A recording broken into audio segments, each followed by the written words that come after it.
କୁହାଯାଏ ନେଇ ଆଣି ଥୋଇପାରିଲେ ଚୋରି ବିଦ୍ୟା ଭଲ।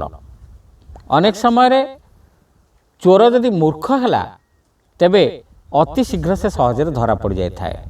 ସମାଜରେ ଏମିତି ମୂର୍ଖ ଚୋରମାନଙ୍କର ବି ସଂଖ୍ୟା କମ୍ ନୁହେଁ।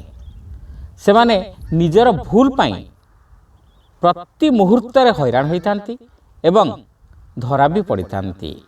ଏହି ପ୍ରସଙ୍ଗରେ ଗପଟିଏ।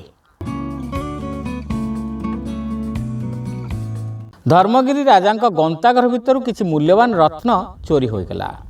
ରାଜା ଅତି ବୁଦ୍ଧିମାନ ଭାବରେ ଖ୍ୟାତ ତାଙ୍କର ଜଣେ ଅମାତ୍ୟ ଯୁକ୍ତିବର୍ମାଙ୍କୁ ସେ ଚୋରିର ରହସ୍ୟ ଉଦ୍ଘାଟନ କରିବାର ଦାୟିତ୍ୱ ଦେଲେ। ପ୍ରକାଶ୍ୟ ଦରବାରରେ ରାଜା ଯୁକ୍ତିବର୍ମାଙ୍କୁ କହିଲେ, ଯୁକ୍ତିବର୍ମା, ତୁମକୁ 7 ଦିନ ସମୟ ଦେଲି।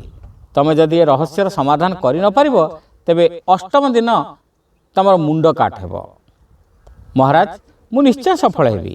ଯଦି ନ ହେବି ତେବେ ଜାଣିବେ ସେ ଚୋର ମୋ ଠାରୁ ବୁଦ୍ଧିମାନ। ସେଭଳି ବୁଦ୍ଧିମାନ ଲୋକକୁ ଆପଣ ମୋ ମୃତ୍ୟୁ ପରେ ଆପଣଙ୍କର ମନ୍ତ୍ରୀ କରିବା ଉଚିତ।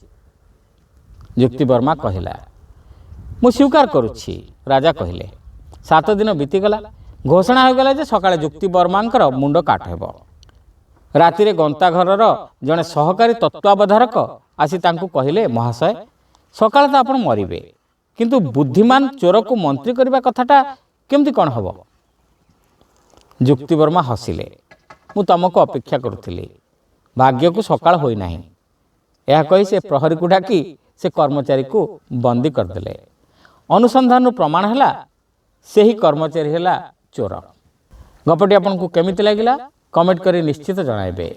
ଆପଣ ଯଦି ହୋଷ୍ଟରେ ନୂଆ ତେବେ ସବସ୍କ୍ରାଇବ୍ କରିବାକୁ ଭୁଲିବେ ନାହିଁ।